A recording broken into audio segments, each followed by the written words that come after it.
โดยน้องขอบใจเด้อเอาเนาะ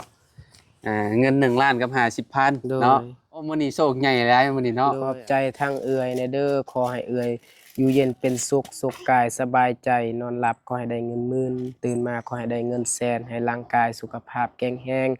ไปทางใดมาทางใดก็ขอให้เอื่อยมีแต่ความสุขความจงเจริญความปลอดภัย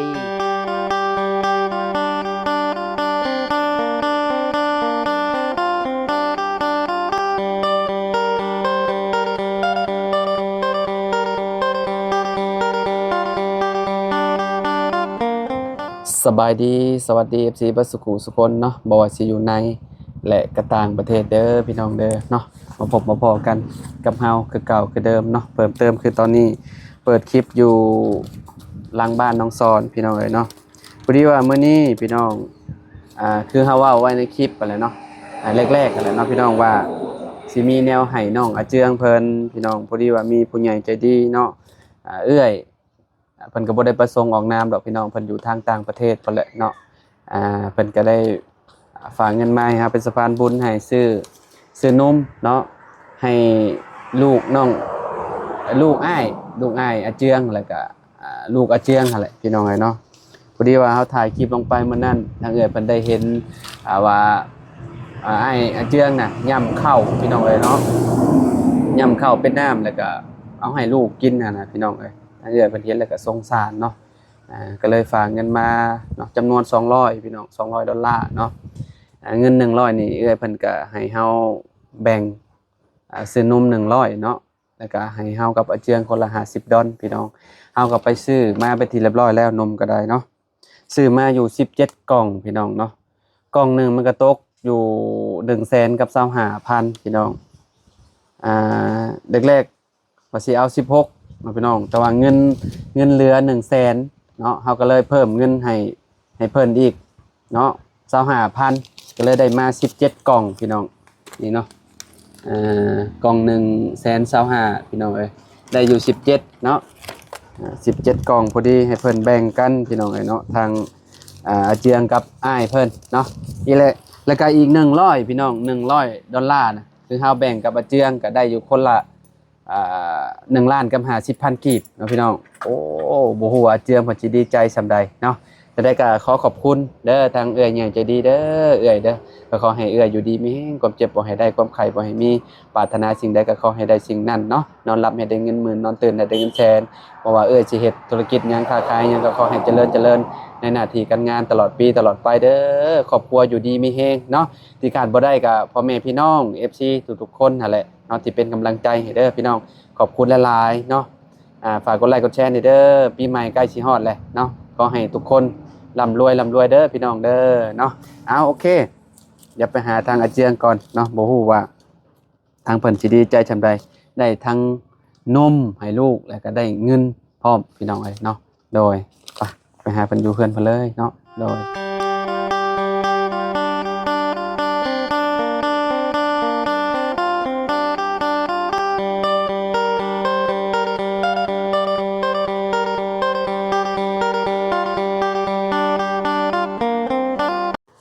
พี่น้องเนาะตอนนี้ก็มาหาเจืองก่อนเนาะโอ้สร้างเพิ่นเมื่อเลยพี่น้องเนาะเมื่อกินข้าวแล้วโอ้สบายดีสบายดีเด้อสบายดีเด้อสบายดีสวัสดีครับสวัสดีครับมขออนุญาตเนี่ยเนาะเออ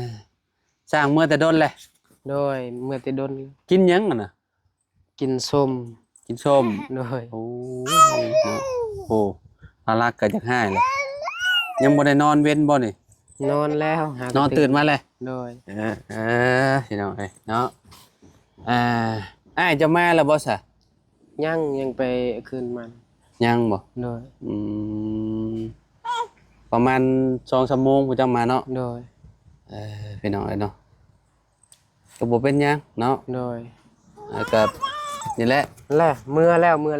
ฮะน้องช้อนเมื่อแล้วเด้น้องสอนมาเลยโดยแล้วเขากลมันโอ้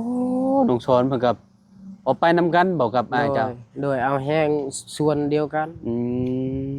มีแต่จักหน่อยให้เรามาพี่แลกซะเนาะ โดย ก็แน่บ่เรามาหั่นนะพี่น้อง โดย ให้เรามาพี่เนาะเราขับรถจักรไปบ่นั่นน่ะ ขับรถจักร อืมขับรถจักรไปหม่องเดียวกันเนาะ โดย พี่น้องเอ้ยเนาะแค่เอาออกแล้วเนาะอันนี้เนาะ โดยออกแล้ว พอดีว่าเฮาซื้อนมมาให้เพิ่นพี่น้องซื้อเบอร์2มาให้เนาะ โดย NFC คอมเมนต์มาอยู่ว่ากินเบอร์2ได้แล้วว่าซั่นเนาะอ้ายลูกของอ้ายเจ้าประมาณปีจักเดือนแหละ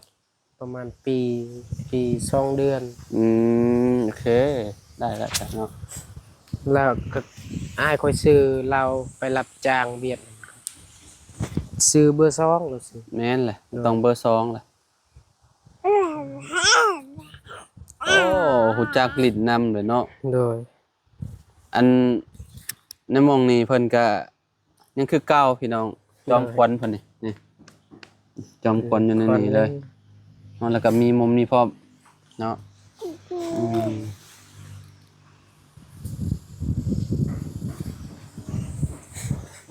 ช่างเพิ่นเมื่อแต่จักโมงน่ะ แต่11 โมงเดี๋ยวนี้จัง ล่วงแล้วฮู้จักลิ้นจักอันนั้นแหละ โดย เนาะ คิดดื้อ ดื้อเลย โดย บ่าวจันน่ะตัดผมให้เพิ่นวานเนาะ โดย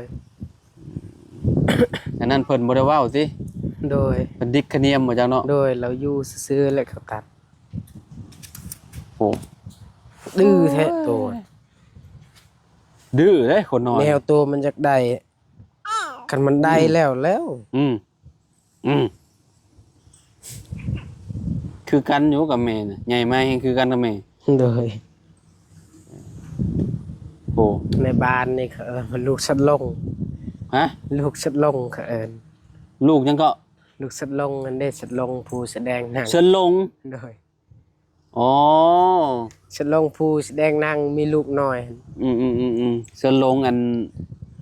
หนักบู้ฮะ โดย เป็นอะไรเขาใส่ยาให้อันเขาให้ใส่ยาบ่อย่าคือเชิญลงเนาะ โดย คือบ่คือได้เนาะคือคนจีนนี่เนาะ คือลูกสัตว์ลงอันเด้ คือลูกเชิญลงบ่ แม่นลูกผู้มันแสดง คิ้วพระลักษณ์คิ้วพระลักษณ์เป็นแบบคืออันทศกัณฐ์นี่พี่น้องเอ้ยอันน้องย่างไปเบิ่งเพิ่นดูซะ ย่างได้แล้ว ว่าย่างไปเบิ่งอันน่ะอ้ายอันนั้นแหละอ้ายเจ้าหั่นแหละ โดย เนาะให้เรามาพี่ โดยนั่น ให้อาเจียงไปก็ได้เดี๋ยวอันพี่น้องเนาะแป๊บหนึงเนาะย่างไปเบิ่งก่อนว่าเรามาฮอดเฮือนแล้วบ่เนาะพอดีว่าสิให้เราเอามาพี่เลยนะให้เรามาอันเอานมแล้วก็ขอบใจผู้ใหญ่ใจดีเพิ่นนั่นแหละเนาะพี่น้องเอ้ยทางเอ้ยใหญ่ใจดีเฮาหั่นแหละเนาะได้กินนมแล้วบัดนี้ลูกอ้ายน้องอาเจืองพี่น้องเอ้ยเนาะมือก่อนๆยังอันนั้นอยู่ยังย่ำข้าวให้เป็นน้ำนมอยู่เนาะแม่นบ่ห่างนมเบิดแล้วก็แล้วแหละพี่น้องเอ้ยเด็กน้อยจักสิกินไปช่างของลูกเจ้าเด้ฉันยังหลายบ่ ก็หมดแล้ว เบิดคือกันบ่ หมดก็เฮา หึ หมดก็ให้เฮาให้เจ้าเบิ่ง อันต้นนะฮะในกระป๋องครับบ่ที่เจ้าให้อ้ายเบิ่งครับบ่ ดู ยังเหลือสำนั้นบ่ เรือจำนั้น ยังเหลือบ่หลายเนาะพี่น้องเอ้ย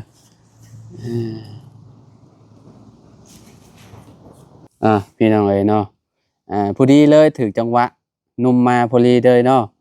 สิกินนมแซ่บๆแล้วบัดนี้เนาะนมกำลังสิเบิดแม่นบ่อัน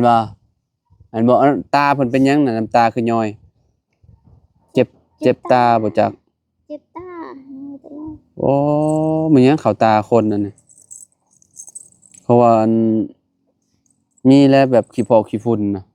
บ่ได้เบิ่งให้ลูกบ่ได้ส่องให้เบิ่งบ่ ข้องบ่มีหยัง บ่ จะหาตลอด โอ้เจ็บตาเบื้องซ้ายพี่น้องเอ้ยเนาะน้ำตาไหลอยู่หัวเป็นหยังซะหัวนี่ล้มบ่ ล้ม ขี้ดื้อเนาะ ล้มกินอือ อืม พิ่นดื้อพี่น้องเอ้ยเนาะ เออดื้อบ่คนน้อยดื้อเนาะคนน้อยดื้อแฮงเนาะก็เลยเจ็บเนาะก็เลยเจ็บเนาะพาลักใช่จับมือนาเบาดูข่าวเลยพี่น้องเนาะโอ้มาแล้วพี่น้องนะผู้โอ้มาแล้วเนาะมาก็นั่ง โอ้ นั่งนำกันนี่ก็ได้นี่เนาะมาหากันอยู่นี่ ม อยู่กับน้องไผบ่ได้ เอาแม่นแล้วก็อยู่หันให้เราอยู่หันคนลาวก็คือกัน ได้เบิดบ่ได้เป็นหยังบ่ได้ถือคนลาวบ่ได้เป็นหยังเนาะเฮาคนละเทิง เฮาบ่ได้อันอิหยังกันบ่ได้คิดอิหยังสิเป็นไปจักเอาไม้ให้อันน่ะอันใช่เลยโอ้พี่อยู่น้อยเพิ่นลืมเอาไม้บ่ให้เจ้าหั่นแหละอยู่ใกล้ๆกันเด้สบายดีเด้อบ่าวเด้อสบายดีโดยเนาะหากันมาแต่ขึ้นมันบ่โดยโอ้ไปอีกบ่แรง ไปละได้ถ้ามีคนกลมันก็ไปแต่บ่อันเจ้าขึ้นให้กับเจ้าแล้วเจ้ายังสิไปอีกอยู่บ่บ่อ๋อพักเลยบัดนี้เนาะโดยมือใหม่บ่ได้ไปเนาะโดยอ๋อเพิ่นหน้าเพิ่นเป็นหยังนี่ยิกตัวเองบ่จะย้อนยา หึเราเล่นแถวนี่เป็นตุ่มนี่เต็มอยู่เลย เจ้าย่ำข้าวแล้วก็เฮ็ดเป็นน้ำมาให้เรากินอีหลีบ่แม่นโดยมื้อนั้นพ่อแม่เฮาก็จนนอนบ่หลับเลยบ่ให้มันให้อยากนมอย่างนมแขวเต็มปากเลยเนาะลูกเจ้าเนาะแขวเต็มแหละพี่น้องใหญ่ก็คือแบบคือว่าและเด็กน้อยเนาะมันบ่ได้ค่อยได้กินนมกินหยังกันปีจักเดือนแหละลูกเจ้าน่ะสิขโมยก็เฮาเจอกับหมออยู่เบิ่มเบิ่มกับหมอเบิ่มกับหมอบาดชายจะซื้อนมเบอร์2หรอว่าให้เรากินโดยกันเนิบแล้วไปพี่น้อยเนาะมีงานดอยเจ็บอันฮัดคือสิเว้าได้เลยแหละครับเว้าพ่อว่ายังได้แล้วหรอว่ายังบ่ได้ยังบ่ยังแต่แบบเว้าซื่อๆแล้วเนาะทารักนี่คือเว้าได้เลยบ่คือเว้าได้เหรอฮะก็เบิ่งบ่ซื้อยาหยอดตามาให้คนแหน่แบบเจ็บจังมื้อละตาเพิ่นน่ะให้มันได้จังมื้อล่ะหรือว่าหาก็เป็นมื้อนี้บ่หาก็เป็นเนี่ยบ้านเป็นไงน้ำตาย่อยยันอยู่ได้เท่าใดก็เจ้าให้ไปขึ้นมันเอาแห้งเพิ่นซื่อๆนะอ๋อพี่น้องเอ้ยเนาะเดี๋ยวไปเอานมมาก่อนพี่น้องเอ้ยเนาะให้อาเจืองเพิ่นแบ่งกันกับอ้ายเพิ่นพี่น้องเอ้ยเนาะพี่น้องเอ้ยเนาะเปลี่ยนมุมใหม่ก่อนบาดนี้คือสิได้กินหลายเดือนเติบอยู่เนาะโดยเบิดนี้17กล่องเบิดนี้นะเจ้าแบ่งกันเด้อโดยผู้ใดผู้หนึ่งสิได้อยู่17บ่ได้17ที่เนาะบ่เอาผิดแหละพี่น้องเอ้ยเนาะ17กล่องนี่เบิ่งแบ่งพี่น้องเอ้ยนะทั้งหมดทั้งมวลนี่ก็ได้17กล่องเงิน2ล้านกับ100,000เฮาก็เลยเติมให้เป็น17ไปเลยพี่น้องเพราะว่าเงินบ่พอ25,000เนาะผู้ใดผู้หนึ่งสิได้อยู่8ผู้หนึ่งสิได้9เด้อน้องเจียงเด้อเลยให้เจ้าแบ่งกันหั่นแหละเนาะคือสิกินได้โดนเติบอยู่เขาเนาะโดยโดนและได้ลายโดนพอดีเลยของพลักกับเบิดพอดีเลยเนาะโดยยังเหลือหน่อยนึงบ่ของลูกเจ้าเหลือหน่อยของลาวนี่ของลานนี่ก็มือนึงคืนนึงเรากิน3ปอง3ปองเลยโดยกล่องนึงนี่จักมื้อบ่าวกินลูกเจ้าประมาณได้2-3 มื้อกล่องนึง3มื้อแล้วใช่4 มื้อ5 มื้อพุ่นแหละคือสิกินหลายแท้จ้ะเนาะแบบลูกเราใหญ่เลยกลางคืนก็กินกลางเว้นก็กินชงแบบใดนี่ชงคืน ทรงแบบมันมีบ่วงมันอยู่แม่นบ่ โดย โอเคน่าจะทราบเก่า ใส่จักบ่วงต่อ ทราบ ฮะก็บ่เคยอันชงให้ลูกกินจังเทื่อบ่ลูกข่อยบ่ได้กินนมอันนี้ก็มัน โดย ลูกข่อยกินนมแม่เด้ คันพลักอันใดเติบอยู่ได้หลายเติบเรากิน พลักนี่กล่องหนึงได้ฮอดบ่2อาทิตย์ แม่นฮอดซำนั้นพลักแต่ว่าลูกลาวนี่ใหญ่แล้วใหญ่แล้วก็กลาง ได้อา คืน ทิตย์หนึงกล่องหนึง แม่น เอ่อก ลางคืนก็กินกลางเว้นก็กิน อืม แต่ว่าแบบกลางเว้นนี่ประมาณ2-3รอบ3รอบพุ่นแหละอันนั้น กลางเว้นนี่3เทื่อกิน แม่น บ่ได้บวกกลางคืน บ่แม่นแบบกลางเว้นนี่ประมาณ3เทื่อแหละกอยหั่น 3เทื่อก้อย ซุ่มนงด้วยซุ่มนมด้วย โอ้มันก็เบิดหลายแล้วซะเนาะ แบบปองมันน้อยๆเดี๋ยวมันก็กินจังหน่อยก็หมด เอ่อ เต้านมมันเด้ เต้านมบ่ใหญ่ โดยจังหน่อยก็ จังหน่อยก็เบิดจังหน่อยก็ส่ง จังหน่อยก็ส่งอีก นั่นน่ะอิ่มนมได้เอียเลยฮะ โดย เอาเสร็จให้เพิ่นเลยฮังอืมพี่น้องเลยเนาะนี่ โดย เนาะนี่ แบ่งกันเด้อ โดย เจ้า2คนเนาะ โดย พี่น้องเนาะ17กล่องเนาะเป็นยังได้บาทนี่เห็นอ้ายได้เลย ก็ดีใจกับแบบเห็นอายได้แล้วก็ดีใจแฮงแบบบ่เห็นอายลำบากอีกแบบตอนนั้นอายลำบากโอ้ยคอยก็อุกใจคือกันแบบอายลำบากจมใส่เฮาว่าโอ้ยลำบากแต่มีลูกแบบบ่มีนมมีลูกแล้วบ่มีนมเลี้ยงเราก็เอาข้าวยำเรามาอันนั้นบอกคอยตอนนั้นเฮาก็ลำบากคือ แม่ กัน แม่ก็มายายดีอยู่บ่ บ่ มา มา หาอยู่บ่ บ่ บ่มาใกล้เลย โดยบ่เห็นหน้าซะ แต่กระบาดนิดหน่อยพี่น้อยเนาะตอนนี้คือจะโบกน้องเพิ่นคือสิลืมเดี๋ยวตอนนี้เนาะ โดยลืมแล้ว เพราะว่าแต่โดนเลยเด้ตั้งแต่เฮาเข้ามาหาโดนแปด โอ้ประมาณ2เดือนได้แล้วบ่จักเนาะ2-3เดือนแล้วบ่จักเนาะ แม่นประมา ตอ ณ นนั้น 3 เนาะ เดือน ตอนแรกๆน่ะเนาะ ตอน เพราะว่ายามพ้นได้ตอนน่ะ โดย เป็นหยังคืออยากกัดแต่มืออืม ยันเขา เป็นไงบ่าว คันแขน ได้นมให้ลูกเลยมีแห้งบ่บัดนี้อืม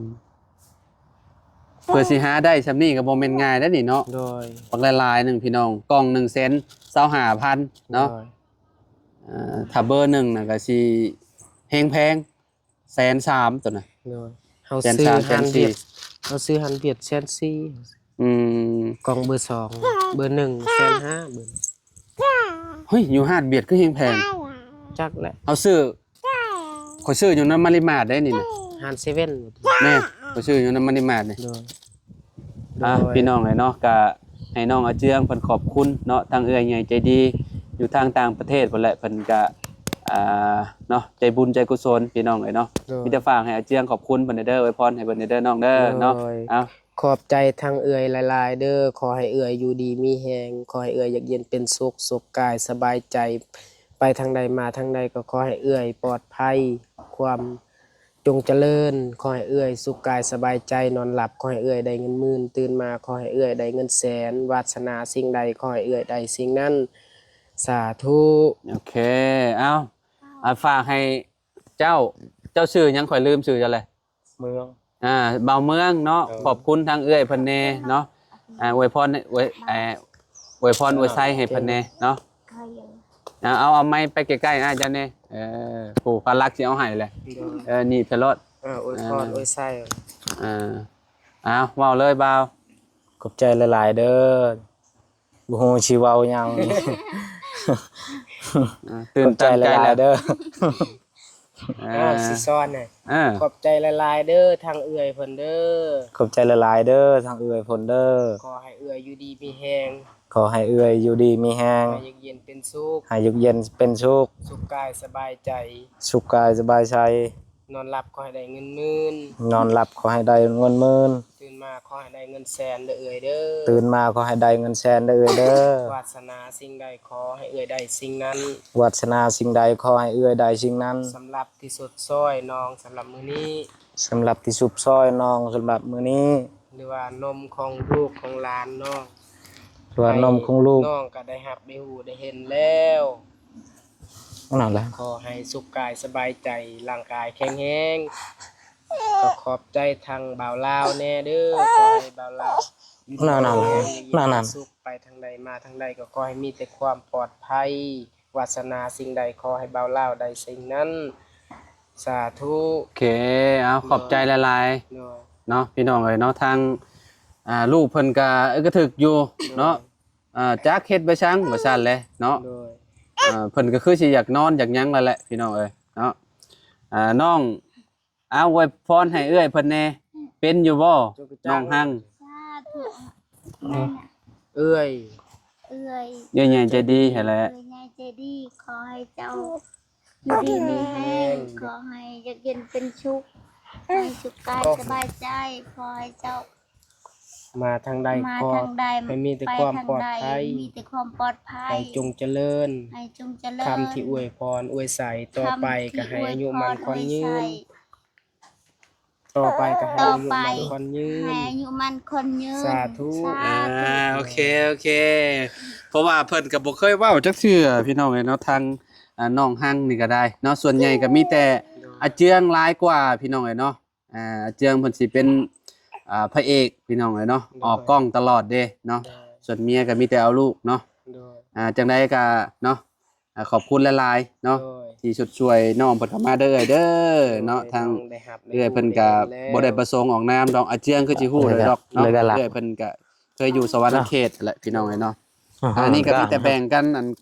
ผู้หนึงสิได้9ผู้หนึงสิได้8เด้อน้องเด้อเนาะก็มีแต่แบ่งให้ลูกบ่าวเมืองเพิ่น โด เนาะ ย คนละครึ่งพี่น้องเอ้ยเนาะ โดย อ่ามาบาดนี้ขอไม้แน่เนาะให้เบาเจืองเพิ่นบ่แม่นเบาเจืองเบาเฮืองบ่ เบาเมืองเนาะเพิ่นเมื่อกินข้าวกินหยังเพราะว่าเพิ่นมาแต่ขึ้นมันพี่น้องมาแต่ขึ้นมันกับมาเลยเนาะยังบ่ได้กินเจ้ายังบ่ได้กินข้าวเที่ยงหรอวะมาเด้พี่น้องเนาะเดี๋ยวให้เราเมื่อกินข้าวเนาะตัวนี้น่ะนับมึงดูตัวใดเก้าอันเนี่ยเจืองเจ้าสิตัดสินใจเจ้าสิเอาให้อ้ายเจ้าเท่าใดก็ตัดสินใจรถ อายเก่า ให้อ้ายเก้าบ่โอ้เอาอันนี้น่ะสิเก้าเนาะนับมึงดู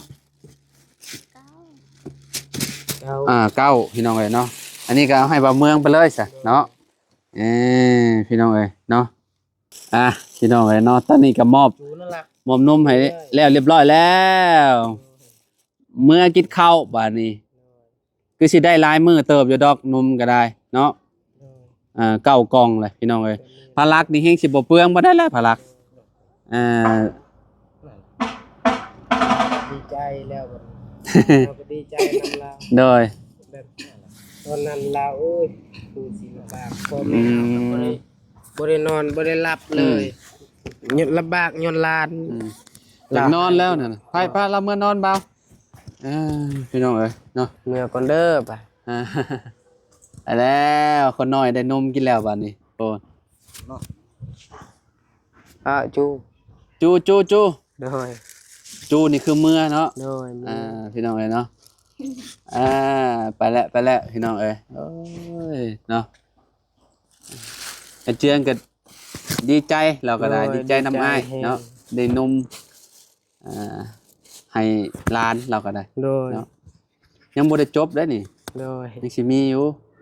ยังสิมีแนวให้เจ้าอยู่ โดย เบิ่งก่อนมีหยังมีรางวัลให้มื้อนี้โอ้มีหยังอันนี้มีรางวัลให้อาเจืองอีกก่อนพี่น้องเอ้ยเนาะ ได้นมแล้วก็ได้ของขวัญนำ โด เนาะ ย อันนี้คือเงิน1ล้านกับ50,000เนาะพอดีว่าเอ้ยเพิ่นฝากเงินมา200พี่น้องเพิ่นก็ให้น้ำมันเฮาอีก50แล้วก็อีก50ก็ให้น้องอาเจืองเนาะเฮาก็ สิมอบให้น้องเพิ่นเลย1ล้านกับ50,000พี่น้องเอ้ยเนาะให้น้องอาเจืองเพิ่นเอาไปใส่ในยามจำเป็นเนาะเอาน้อง ขอบใจเด้อ เอาเนาะเงิน1ล้านกับ50,000 โดย เนาะโอ้มื้อนี้โชคใหญ่หลายมื้อนี้เนาะ โดยเอาเฮาก็อยากเอาไว้ซื้อน้ำมันทางสวน ก็แล้วแต่เจ้าดอกอันนั้น โดย น่ะ แปลงจักรอีก อืม เงินที่เบาเสียงให้มื้อนั้น600,000 อืม ใส่หนี้น้อง400,000 อืม แล้วก็ไปอันนั้นซื้อนมหันก็หมด อืมจะซื้อนมให้ลูกพร้อมเนาะ โดย อ้าวกะคือเก่าหั่นแหละเอ้ย โดย ผู้เก่าหั่นแหละเนาะ โดย พี่น้องเอ้ยเงิน1ล้านกับ50,000นี่เพิ่นก็ว่า โดย พี่สิเอาไปไว้ซื้อน้ำมึงน้ำมันแปลงจักรพร้อมบ่ โดย เอ่อ อีกทางสวน ทางสวนทางไห้แล้วเนาะ โดย แล้วเฮือนแล้วซ่านนี่ก็สบายแล้วบัดนี้ โดย พี่น้องเอ้ยเนาะเออภารักก็อยากจับเงินนำบัดนี้ โดย ทางเอ้ยเพิ่นอีกบ่ดนเพิ่นว่าเพิ่นสิมาเที่ยวเมืองลาวว่าซั่น โดย พี่น้องกับบ่ฮู้ว่าเอ้ยเพิ่นสิได้มาเที่ยวทางนี้บ่หรือว่าจังไดก็ถ้าเบิ่งนํกันเนาะทางเอ้ยเพิ่นก็อยู่เพิ่นเคยอยู่สวรรณเขตเพิ่นว่าเนาะ โดย เพิ่นก็เบิ่งคลิปแล้วว่าอยากซื้อนมซื้อหยังให้ทางลูกหลานเนาะก็เลยให้เฮาเป็นสะพานบุญให้เนาะ โดย มีแต่สำนี้แหละเนาะ โดย มีแต่อวยพรให้เพิ่นอีกเนี่ยเทื่อนึง โดย ปีใหม่สิฮอดแหละเนาะ โดย อีกบ่โดนได้นี่ ปีใหม่สากลนี่ โดย โปรกิเมอร์เนาะมื้อนี้วันที่20เลยเนาะ โดย เนาะ โดย ตามน้องอาเจืองเลยบาด โด นี้ ย โดย ขอบใจทางเอื่อยในเด้อขอให้เอื่อยอยู่เย็นเป็นสุขสุขกายสบายใจนอนหลับขอให้ได้เงินหมื่นตื่นมาขอให้ได้เงินแสนให้ร่างกายสุขภาพแข็งแรงไปทางใดมาทางใดก็ขอให้เอื่อยมีแต่ความสุขความจงเจริญความปลอดภัย และก็ขอบใจทางเบาลาวนำเด้อที่มาสดซอยสะพานบุญของน้องสำหรับมื้อนี้ก็ถือว่าขอบใจแห้งให้บ่าวลาวอยู่ดีมีแห้งอยากเย็นเป็นสุขสุขกายสบายใจนอนหลับขอให้ได้เงินหมื่นตื่นมาขอให้ได้เงินแสนสาธุ โอ้ยขอบใจคือกันขอบใจหลายๆโอ้ติดพ่อแฮงอะลินี่คนน้อยนี่เนาะเอาซะอ้ายไปปะแล้วบัดนี้เนาะอยู่ดีมีแฮงขอบคุณหลายๆเด้อเอ้ยเด้อเนาะที่ให้น้องเป็นสะพานบุญให้เนาะก็ขอให้ร่ำให้รวย โดย บ่ให้ซวยจักเถื่อเด้อซอยเพิ่นมาสำใดก็ขอให้กลับคืนไปหาเจ้า โดย เป็นหมื่นเป็นแสนเป็นล้านๆเท่าพุ่นเด้อเอ้ยเด้อเนาะแล้วก็พ่อแม่พี่น้อง FC ทุกๆคนน่ะก็ขอบคุณหลายๆที่เป็นกำลังใจให้แล้วก็มาหาชมคลิปตลอดเด้อพี่น้องเนาะ โดย มื้อนี้อาเจียงได้นมได้เงินพร้อมแล้วก็ โดย อ้ายเพิ่นก็ได้นมพี่น้องเอ้ยเนาะดีใจนำชุมเพิ่นเนาะ โดย ดีใจเด็กน้อยเพิ่นได้กินพี่น้องเอ้ยเนาะไปพ้อกันใหม่สบายดีเด้อน้อง สบายดี เนาะโดยพี่น้องเอ้ย